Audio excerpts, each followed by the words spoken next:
Breaking news చూస్తున్నారు. Andhra Pradesh speaker Ayyanna Patrudu serious అయ్యారు. జగన్ గురించి తన దగ్గర ప్రస్తావించొద్దు అంటూ కూడా ఆయన చెప్పుకొచ్చారు. గతంలో సభను ఏ విధంగా నడిపారో చూసాం. జగన్ ప్రతిపక్ష నేత కాదు, సామాన్య ఎమ్మెల్యే. వారికి కేటాయించిన సమయాన్ని మాత్రమే వారికి ఇస్తామంటూ కూడా ఆయన చెప్పుకొచ్చారు. జగన్ మాటలు వింటే దెయ్యాలు వేదాలు వల్లించినట్టుంది అంటూ కూడా ఆయన చెప్పుకొచ్చారు. దీంతో పాటు గతంలో మీడియా మీద ఆంక్షలు పెట్టి అడ్డుకున్నారు. ఆ ఆంక్షలు ఎత్తివేస్తూ ఆయన తొలి సంతకం చేశారు. వాళ్ళలాగా మేము మీడియాపై ఆంక్షలు పెట్టం, సభను గౌరవంగా నడపడానికి ప్రయత్నిస్తా అంటూ కూడా అయ్యన్న పాత్రుడు చెప్పుకొచ్చారు. అసెంబ్లీలో 88 మంది కొత్త ఎమ్మెల్యేలు ఉన్నారు. వారికి ట్రైనింగ్ ఇవ్వాల్సిన అవసరం ఉంది అంటూ కూడా ఆయన చెప్పుకొచ్చారు. విజువల్స్ మీరు చూస్తున్నారు. స్పీకర్గా అయ్యన్న పాత్రుడికి సంబంధించి ఆయన చైర్లోకి తీసుకువెళ్తున్న విజువల్స్ మీరు చూస్తున్నారు. ఇటు ఆంధ్రప్రదేశ్ ముఖ్యమంత్రి నారా చంద్రబాబు నాయుడు, అలాగే డిప్యూటీ ముఖ్యమంత్రి పవన్ కళ్యాణ్, అలాగే మిగతా మంత్రులు కూడా మనం అక్కడ చూడొచ్చు. ఈ నేపథ్యంలో గోరంట్ల బుచ్చయ్య చౌదరి ప్రొటెం స్పీకర్గా ఉన్నారు. ఆయన పేరును ప్రకటించిన తర్వాత ఇటు పవన్ కళ్యాణ్ అలాగే నారా చంద్రబాబు నాయుడు ఇద్దరు కూడా ఆయన్ని స్పీకర్ చైర్కి దగ్గర తీసుకువెళ్లారు. ఆ సభకు సంబంధించి ఆయన కూర్చున్న తర్వాత సభ ఆయన ఉద్దేశించి మాట్లాడిన సందర్భాన్ని మనం చూసాం. ఆ తర్వాత ఆఖరులో ఆయన ప్రస్తావిస్తూ ఒక సుదీర్ఘమైన ప్రసంగం లాంటిది కనుక అని చెప్పగలిగితే బహుశా అతిశయోక్తి కాదనే చెప్పుకోవచ్చు. ఆ సందర్భంలో సభను ఉద్దేశించి ఆయన మాట్లాడిన సందర్భంలో కొన్ని కీలక వ్యాఖ్యలు చేశారు. ఆ కీలక వ్యాఖ్యల తర్వాత ఇన్ఫాక్ట్ ఇదే అంశానికి సంబంధించి ఆయన మాట్లాడారో ఒకసారి ఆయన ఏం మాట్లాడారో చూద్దాం. ఎందుకు అనిపిస్తుంది? సంతోషంగా ఉంటుంది. ఎలాగ అనిపిస్తుంది అంటే సంతోషంగా ఉంటుంది. అందులోకి ఉన్నతమైన పదవి, అది ఉన్నతమైన పదవి వస్తే ఎవరికి సంతోషం ఉండదు. సీనియారిటీస్కే స్పీకర్ ఇస్తారు, జూనియర్స్కి ఇవ్వరమ్మా. సీనియారిటీకి ఇవ్వాలి కాబట్టి సీనియారిటీకి ఇచ్చారు. నాకు 42 సంవత్సరాలు బట్టి ఉన్నాం కాబట్టి ఆ సీనియారిటీ చూసి నమ్మకంగా ఉన్నాం కాబట్టి పార్టీకి ఎన్టీ రామారావు గారి నుంచి అది కూడా కౌంట్ చేసి ఇవన్నీ చూసిన తర్వాత అర్హత ఉందని చెప్పి కదా చంద్రబాబు నాకు ఇచ్చాడు. నా భుజాల మీద బాధ్యత పెట్టారు. ఆ బాధ్యతని సక్రమంగా చేసి ఒక మంచి స్పీకర్ గుర్తింపు తెచ్చుకోవాలని ఆశ కూడా నాకు ఉంది. దానికోసం నేను ప్రయత్నం చేస్తాను.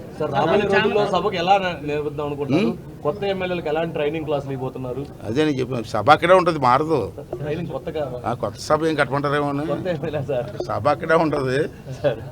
కొత్తగా ఎమ్మెల్యేలు 88 మంది వచ్చారు ఈ సభకి. 175లో 88 మంది కొత్త డైరెక్ట్గా ఎలక్ట్ అయ్యారు. ఇవాళ ఆ 85 మంది కూడా రూల్స్ తెలియలే కదా.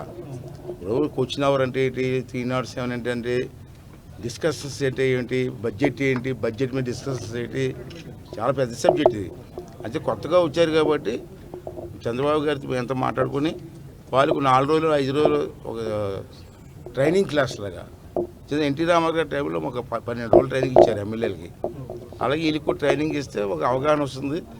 వాళ్ళ ఏరియాలో ఎన్ని సమస్యలు ఉంటే ఆ సమస్యలని అసెంబ్లీలో మాట్లాడగలిగితే అక్కడే మంత్రి ఉంటాడు, అక్కడే సెక్రటరీలు ఉంటారు కాబట్టి ఇమీడియట్గా పరిష్కారం చేసుకోవద్ది. అంచేది ఆ అనుభవం ఉండదు కాబట్టి వాళ్ళు కూడా చెప్పారు, అమ్మ మీకు ఎవరికైనా ట్రైనింగ్ క్లాస్ కావాలి చెప్పండి, నేను ఏర్పాటు చేస్తాను అని చెప్పారు. జగన్మోహన్ రెడ్డి నా మీద కొన్ని అనుచితాలు వ్యాఖ్యలు చేసిన వ్యక్తికి స్పీకర్ పదవి ఇస్తున్నారు, అక్కడికి వెళ్ళాల్సిన పని ఏంటి అన్నమాట. ఎలా అలాగే ఎక్కడికి అర్థం చెప్పండి అమ్మా. అయ్యన్న పాత్రుడు ఉన్నాడు కాబట్టి వెళ్ళని చెప్పాడా? ఏ వ్యాఖ్యలు చేసి చెప్పారు? అనుచిత వ్యాఖ్యలు అంటే ఏంటి చెప్పు. దెయ్యం వేదాలు మళ్ళీ వలిస్తే ఎలా ఉంటుందా? జగన్ మీద 35 క్రిమినల్ కేసులు ఉన్నాయి. అతను నీతి మాట్లాడుతుందా, వేదాలు మాట్లాడుతుందా? సిగ్గులేదు. మీరు అడగడం తప్పు, ఆడు చెప్పడం తప్పు.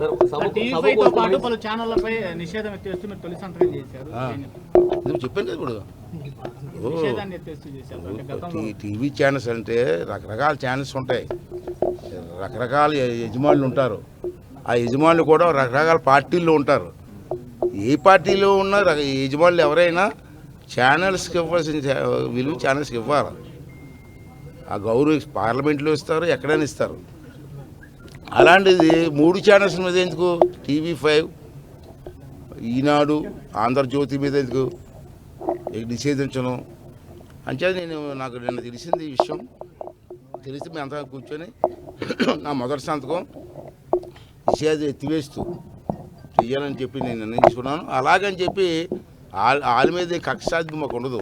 అన్ని ఛానల్స్లో ఒకలే చూస్తాం. ఆ గౌరవం అందుకుంటారు లేదా పోతారు. రాబోయే రోజుల్లో వైసీపీ సభ్యులకు ఎలాంటి ప్రాధాన్యత ఇవ్వబోతున్నారు?